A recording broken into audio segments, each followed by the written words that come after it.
Fala, meus amigos! Salve, amigos do Cantinho Botafoguense! Sejam todos muito bem-vindos. Eu queria saber de vocês hoje, quantos reforços vocês realmente acreditam que o Botafogo precisa ainda trazer, se, obviamente, quiser disputar os títulos que ainda restam na temporada. São eles: Brasileirão, Copa do Brasil e a Libertadores. 1, 2, 5, 6, ou não precisa nenhum, o elenco já basta?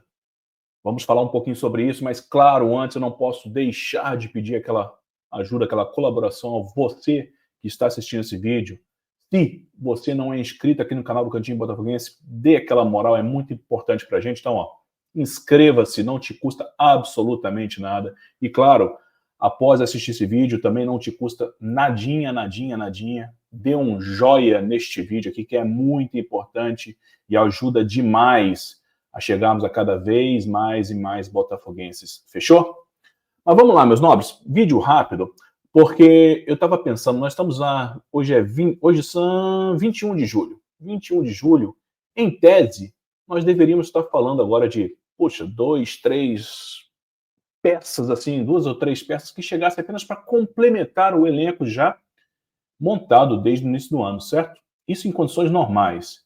Mas, obviamente, né, por decisão do próprio Textor, ele tem feito o contrário. Geralmente, ele tem investido mais forte sempre na janela do meio do ano, aqui no futebol brasileiro. Foi assim no ano passado, e eu creio que foi justamente por conta disso que, né, nós conquistamos o Brasileirão e a Libertadores.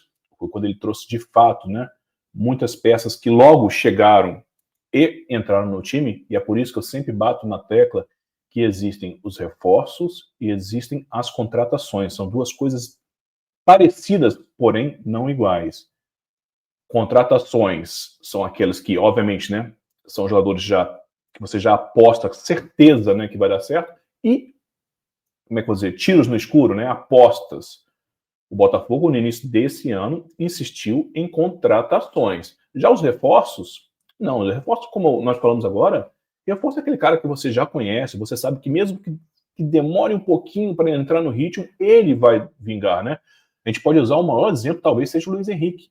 Todo mundo conhecia o Luiz Henrique dos tempos lá das Laranjeiras, chegou, demorou um tantinho, mas depois foi uma máquina, né? Portanto, hoje, julho, quem diria, em julho apenas, o Botafogo, em minha opinião, não pode mais se dar ao luxo de trazer contratações. E vou ser bem franco, para mim não são poucas.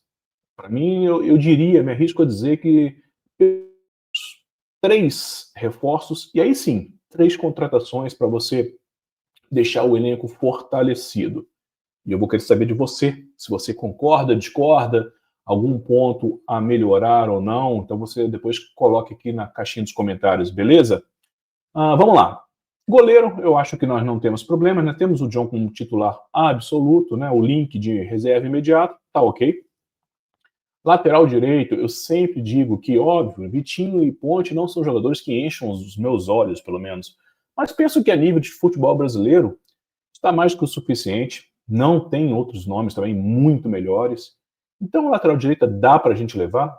A mesma coisa, eu acredito, na lateral esquerda, com o Telles e o Cuiabano. Eu, sinceramente, desconsidero o Marçal. Aí vem um dos primeiros problemas. Zaga central. Nós perdemos o Jair e trouxemos o Caio Pantaleão, que em poucos jogos, para mim, já mostrou, já provou ser bem melhor. Então hoje nós temos um titular com toda certeza. Entretanto, não temos um reserva imediato para o Caio. Então já abre a primeira necessidade. E aí eu digo que aí sim é uma contratação. Pode ser até uma aposta. Mas, poxa, preferencialmente que não seja um tiro completo no escuro. Alguém que, poxa, você saiba que se entrar, né, não vai comprometer, o nível não vai cair horrores. Na quarta zaga, eu vejo o Barbosa e o David Ricardo, que veio nessa situação, né, como suficiente para o restante da temporada. Aí vem o primeiro problema, meus amigos. Nós perdemos o Grego, trouxemos o ótimo Danilo, que eu acho que, né, tenho certeza que será titular absoluto, mas quando o Danilo não puder, a gente infelizmente não pode contar com uma sequência do Alan. O Alan não consegue ter mais uma sequência de partidas. E aí, meus nobres, desculpa, Há quem goste, eu respeito. Mas não dá para contar com o Newton em um time que aspira a títulos importantes. Portanto, eu traria pelo menos mais um volante, um primeiro volante, já que também tudo indica que o Danilo Barbosa vai sair, né? Então, além de um zagueiro central, um primeiro volante. E vou além, meus nobres, eu acho que cabe sim pensar em trazer para a composição de elenco um segundo volante também, porque acabei de falar, o Alan é sempre uma incógnita. Ele, infelizmente, não consegue ter uma sequência. Então eu traria um primeiro e um segundo. Meio de campo, vamos lá. No lado direito, já cansei de falar também, o Arthur não é um ponta, não é um cara para ser titular absoluto, é um cara de composição de grupo, e isso aí eu acho que ele é um bom nome. Então precisamos urgentemente, e aí sim é reforço. Um cara que joga pela direita, que tenha características bem diferentes, que seja um cara agudo, de força, de explosão, de dribles, que chegue à linha de fundo. Então precisamos desse titular com certa urgência. E eu penso também que seria interessante trazer um cara com características parecidas como opção para o lado esquerdo. Lá já temos o Montoro, que tudo indica vai tomar conta dessa vaga sem sombra de dúvidas, sem dificuldades. Já mostrou em 2 jogos que é capaz, é um projeto de craque, de fato. Então eu acho que também precisamos de um cara com características um pouco diferentes para situações de jogo lá na esquerda. E eu aproveito, meus amigos, acho sim que o meio de campo mais centralizado, ofensivo ali, criação, seria interessante ficar pelo menos atento. Por quê? Nós temos o Savarino, eu infelizmente perdi toda a esperança no Santiago Rodrigues, quero muito ainda queimar a língua, mas eu perdi a total esperança. E temos o colombiano chegando aí, o Barreira, que dizem ser muito bom, mas ainda não estreou, é um jovem, obviamente se for bom deve jogar logo, depende da idade, mas vamos só ver na prática. Então acho que essa posição cabe um ponto de atenção, assim, um nome já na manga para o caso de uma necessidade urgente. E no comando de ataque, o Arthur Cabral chegou, é uma característica bem diferente do Igor Jesus, mas, poxa, em poucos jogos já fez gol, colocou bola na trave, é um cara que está dando trabalho, hoje é titular com toda certeza, até pelo valor investido, só que, sempre falo isso, meus amigos, o Arthur Cabral precisa de um reserva que não, enfim, que não deixe ele acomodado no dia a dia, um cara que efetivamente possa brigar pela titularidade. A gente lembra do Tiquinho, que mesmo quando estava em uma queda, não tinha reserva. E aí, meus amigos, fica muito tranquilo. E aí chegou o Igor Jesus, que foi uma contratação, uma aposta, deu certo, por mérito, tomou a vaga, e tanto é verdade que o Tiquinho desapareceu por completo. Então eu penso que não dá para contar com o Mastriani, claro, não dá para contar na expectativa do Correia ser um centroavante, até porque não é característica dele.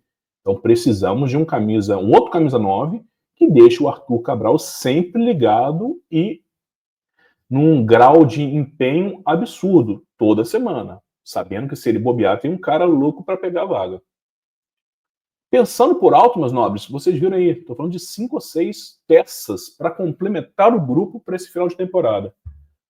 Você acha o quê? E aí é uma pena, né, cara? Porque esse trabalho poderia estar um pouco reduzido agora se nós não tivéssemos perdido pelo menos 6 meses na temporada inteira, né? Até porque, além de jogadores chegando, alguns saindo, nós estamos também com um técnico novo, literalmente novo, até com boas perspectivas pelo pouco que mostrou até agora o Ancelotti, mas também é outro risco, né? O fato é que agora com o Textor com atenção total e ele ciente das necessidades, não importa o que ele vai fazer ou como vai fazer. Se ele quiser realmente disputar títulos, precisa dessas peças. E eu volto a dizer, para mim, entre 5 ou 6 peças. Você concorda ou não? E aí, meus nobres, vocês que conhecem, nós temos sempre uma dica musical aqui também. Se liga aí.